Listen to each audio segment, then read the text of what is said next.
Hello everyone, स्वागत है आप लोग का फिर से एक नए वीडियो के साथ। आज हम लोग देखने वाले हैं सामान्य विज्ञान के 15 महत्वपूर्ण प्रश्न। ठीक है, तो 15 क्वेश्चन होने वाला है, तो आप लोग वीडियो के अंत तक बने रहिएगा। और जितने भी भाई चैनल पर नए हैं तो चैनल को सब्सक्राइब जरूर कीजिएगा। ठीक है, ऐसे ही बहुत प्रैक्टिस सेट में ला चुका हूँ, तो आप लोग प्ले लिस्ट के में जाकर देख लीजिएगा। ठीक है, तो चलिए पहला क्वेश्चन से स्टार्ट करते हैं और आप लोग आंसर बताइएगा कि इसका क्या होगा। ठीक है, 15 क्वेश्चन का आंसर आप लोग अच्छा से देते रहिए और अपना स्कोर लास्ट में बताइएगा कि कितना सही किए हैं। तो चलिए पहला क्वेश्चन पढ़िए, क्या है। पहला क्वेश्चन है, रेबीज किसके कारण होता है बताइए। कुत्ते के काटने से, कि दूषित पानी से, कि दूषित भोजन से, कि प्रदूषण से। इसका आंसर बताइए आप लोग कि क्या सही होगा। ठीक है, तो इसका सही जवाब आप लोग देने की कोशिश कीजिए कि रेबीज किसके कारण होता है। तो देखिए इसका आंसर ऑप्शन नंबर ए, कुत्ते के काटने से होता है रेबीज। ठीक है, याद रखिएगा ऑप्शन नंबर राइट होगा क्या, रेबीज, यानी कि रेबीज कुत्ते के काटने से होता है। ठीक है, यह एक वायरस जनित रोग है। तो रेबीज एक वायरस जनित रोग है, याद रखिएगा वायरस जनित रोग होता है क्या, रेबीज। तो चलिए 2 नंबर प्रश्न देखते हैं। 2 नंबर क्या है, 2 नंबर देखिए क्या है। ऊर्जा का प्राकृतिक स्रोत क्या है बताइए। बैटरी होता है, कि बिजली, की सूर्य, की घर्षण। इसका आंसर बताइए, ऊर्जा का प्राकृतिक स्रोत क्या होता है। तो इसका आंसर हो जाएगा सूर्य। ठीक है, याद रखिएगा ऑप्शन नंबर सी क्या राइट हो जाएगा, ऊर्जा का प्राकृतिक स्रोत होता है सूर्य। ठीक है, ऑप्शन नंबर सी याद रखिएगा क्या, सूर्य इसका राइट आंसर होगा। ठीक है, चलिए अगला प्रश्न की ओर चलते हैं। 3 नंबर प्रश्न देखिए और इसका आंसर बताइए क्या होगा। ठीक है, देखिए मानव शरीर की सबसे बड़ी ग्रंथि क्या है बताइए। हृदय, की यकृत, की फेफड़ा, की गुर्दा। इसका आंसर बताइए कि मानव शरीर का सबसे बड़ी ग्रंथि का नाम बताना है। ठीक है, तो इसका आंसर आप लोग बताइए क्या होगा। इसका आंसर आप लोग को बता दें कि ऑप्शन नंबर बी राइट होगा क्या, यकृत आंसर राइट होगा। ठीक है, याद रखिएगा ऑप्शन नंबर बी क्या हो जाएगा, यकृत।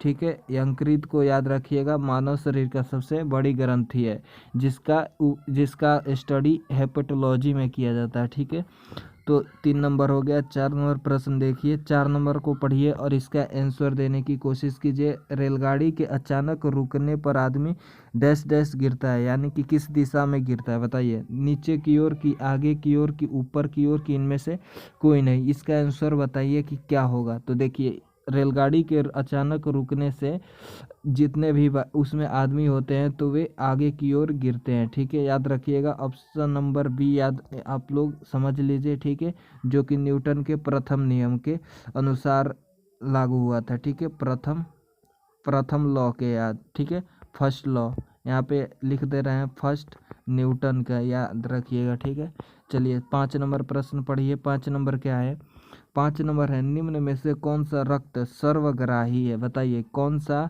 रक्त समूह है जो सर्वग्राही है। ठीक है, जो ले सकता है सर्वग्राही रक्त। ठीक है, बताइए। Option number A O positive, B A B positive, C A और डी बी पॉजिटिव। इसका आंसर बताइए कि 5 का आंसर क्या होगा।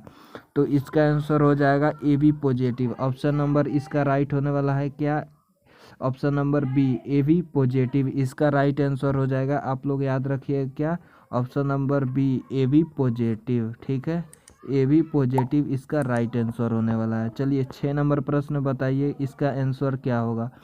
6 नंबर पढ़िए, मोटर कार की हेडलाइट में कौन सा दर्पण का प्रयोग होता है बताइए। अवतल दर्पण का, कि उत्तल दर्पण का, कि साधारण दर्पण का, कि इनमें से कोई नहीं। इसका आंसर बताइए कि मोटर गाड़ी के हेडलाइट में कौन सा दर्पण का हम लोग प्रयोग करते हैं। तो इसका सही आंसर हो जाएगा ऑप्शन नंबर ए, अवतल दर्पण का प्रयोग होता है। ठीक है, मोटर गाड़ी के हेडलाइट में अवतल दर्पण, याद रखिएगा अवतल दर्पण। ठीक है, ऑप्शन नंबर ए राइट कीजिएगा। चलिए आगे देखते हैं 7 नंबर प्रश्न क्या होगा। 7 नंबर प्रश्न पढ़िए, आप लोग को दिख रहा होगा अच्छा से, और इसका आंसर दीजिए। सिस्मोग्राफ का उपयोग क्या मापने के लिए होता है बताइए। हृदय गति को, कि भूकंप की गति को, विद्युत धारा के प्रवाह को, कि रक्तचाप को। बताइए सिस्मोग्राफ के का उपयोग किसके मापने के लिए किया जाता है, यानी कि किस यंत्र, किस सिस्मोग्राफ यंत्र किसके लिए मापने का यंत्र है। बताइए ऑप्शन नंबर इसका बताइए क्या राइट होने वाला है। तो देखिए भूकंप को मापने के लिए सिस्मोग्राफ का प्रयोग किया जाता है। तो ऑप्शन नंबर आप लोग बी याद रखिएगा, क्या, भूकंप। तो आप लोग को दिख रहा होगा अच्छा से, भूकंप क्या करता है, सिस्मोग्राफ जो कि मापता है। अच्छा से याद रखिएगा भूकंप मापने के लिए। और इसका एक और होता है जो कि तरंग यानी कि भूकंप की तरंग यानी कि तीव्रता मापने का यंत्र होता है रिएक्टर पैमाना। ठीक है, याद रखिएगा इसकी तीव्रता मापता है यानी कि तरंग, जो कि इसका राइट इसका आंसर हो जाएगा रिएक्टर पैमाना। ठीक है, याद रखिएगा पैमाना। आप लोग याद भाषा याद हमारे आवाज़ को सुनकर याद कर लीजिएगा। ठीक है, इस पर लिखने में थोड़ा परेशानी होती है। ऑप्शन नंबर 8 अब देखिए, क्वेश्चन नंबर 8, हमारे शरीर में लिगामेंट क्या जोड़ता है। बताइए, मांसपेशिया से चमड़ी को, कि मांसपेशिया से मांसपेशी को, कि हड्डी से हड्डी को, कि मांसपेशी से हड्डी को। बताइए लिगामेंट क्या जोड़ता है शरीर में। तो देखिए इसका राइट आंसर हो जाएगा हड्डी को हड्डी से जोड़ता है। ठीक है, आप लोग याद रखिएगा ऑप्शन नंबर इसका सी राइट होगा, क्या, लिगामेंट जो होता है हड्डी को जोड़ता है। ठीक है, हड्डी से हड्डी को जोड़ने का काम करता है क्या, लिगामेंट। ठीक है, तो ऑप्शन नंबर इसका सी राइट कीजिएगा। चलिए आगे बढ़िए, 8 नंबर हो गया, 9 नंबर की ओर चलते हैं। और 9 नंबर देखिए क्या है, विद्युत धारा का एसआई मात्रक बताना है। क्या होगा, कूलाम्ब होगा, कि एम्पियर, की जूल, की वाट। इसका आंसर दीजिए क्या होगा। तो देखिए विद्युत धारा का एसआई मात्रक होता है एम्पियर। ठीक है, याद रखिएगा आप लोग विद्युत धारा का एसआई मात्रक एम्पियर। तो ऑप्शन नंबर बी राइट कीजिएगा। चलिए 9 नंबर हो गया, 10 नंबर प्रश्न पढ़िए और इसका आंसर बताइए क्या होगा। निम्न में से क्या हृदय घात का कारण होता है। बताइए हृदय घात यानी कि हार्ट अटैक का कारण क्या होता है, रक्त प्रोटीन, की कोलेस्ट्रॉल, की रक्त शर्करा, की यूरिया। बताइए इसका राइट आंसर आप लोग दीजिए क्या होने वाला है। ठीक है, जल्दी से बताइए कि इसका राइट आंसर क्या हो जाएगा। तो इसका आंसर हो जाएगा कोलेस्ट्रॉल। आप लोग याद रखिएगा ऑप्शन नंबर बी क्या हो जाएगा, कोलेस्ट्रॉल के कारण हृदयघात का कारण बनता है। ठीक है, कोलेस्ट्रॉल के बढ़ जाने से वसा यानी कि वसा अधिक लेने पर क्या होता है, कोलेस्ट्रॉल बढ़ जाता है। ठीक है, कोलेस्ट्रॉल में वृद्धि हो जाती है जिससे हृदयघात का कारण बनता है। ठीक है, 11 नंबर देखिए, 11 नंबर क्या है, थर्मामीटर में कौन सा पदार्थ होता है। बताइए लोहा होता है, कि तेल होता है, कि पारा होता है, कि पानी होता है। इसका आंसर दीजिए। आप लोग आसानी से इसका आंसर दे सकते हैं, बहुत ही आसान होता है। इसका आंसर हो जाएगा पारा। ठीक है, याद रखिएगा ऑप्शन नंबर सी क्या हो जाएगा, पारा। पारा होता है जो कि थर्मामीटर में उपयोग में लाया जाता है। ठीक है, इसका गलनांक हो जाएगा, गलनांक याद रखिएगा, गलनांक बिंदु होता है माइनस में 39 डिग्री सेल्सियस। ठीक है, याद रखिएगा गलनांक बिंदु। चलिए 12 नंबर प्रश्न पढ़िए। 12 नंबर क्या है, कार्बन व हाइड्रोजन के योग को क्या कहते हैं। बताइए हाइड्रोकार्बन, की कार्बनिक यौगिक, की शर्करा, की कार्बोहाइड्रेट। इसका आंसर दीजिए आप लोग कि कार्बन व हाइड्रोजन के योग को यानी कि संयोग को क्या कहेंगे।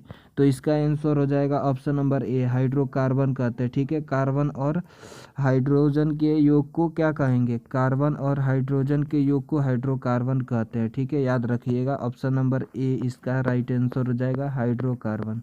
13 नंबर प्रश्न पढ़िए और इसका आंसर दीजिए क्या है। बक्साइट किस धातु का अयस्क है। बताइए सोना का है, बताइए सोना का है, कि टीन का है, कि एल्युमिनियम का है, कि तांबा का है।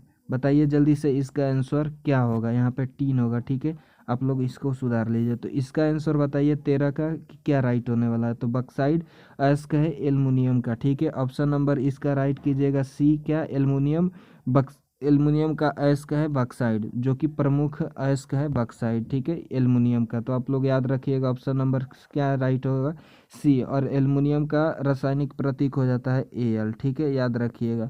चलिए 14 नंबर प्रश्न पढ़िए क्या है। 14 नंबर देख रहा होगा, सोडियम का रासायनिक प्रतीक बताना है। ठीक है, केमिकल सिंबल बताइए, N4 होता है, कि Sd होता है, कि SO होता है, कि Na होता है। बताइए सोडियम का रासायनिक प्रतीक क्या होगा। तो सोडियम का रासायनिक प्रतीक हो जाएगा Na। ठीक है, याद रखिएगा ऑप्शन नंबर राइट हो जाएगा ऑप्शन नंबर डी। ठीक है, Na इसका राइट आंसर हो जाएगा, सोडियम Na। और इसका रासायनिक प्रतीक तो Na होता है और इसका केमिकल यानी फार्मूलाज में नंबरिंग कितना हो जाएगा, केमिकल नंबर यानी 11 होता है। ठीक है, 11 याद रखिएगा। चलिए आगे देखिए, आगे क्या है, 15 नंबर प्रश्न पढ़िए। क्या है, सल्फ्यूरिक अम्ल का रासायनिक सूत्र बताना है। ठीक है, इसका बताइए क्या हो जाएगा आंसर। H2SO3, H2SO4 की, HCl की, इनमें से कोई नहीं। इसका आंसर बताइए आप लोग कि इसका क्या राइट हैंड वाला है। ठीक है, जल्दी से बताइए 15 नंबर का आंसर क्या होगा। तो सल्फ्यूरिक अम्ल का सूत्र हो जाएगा H2SO4।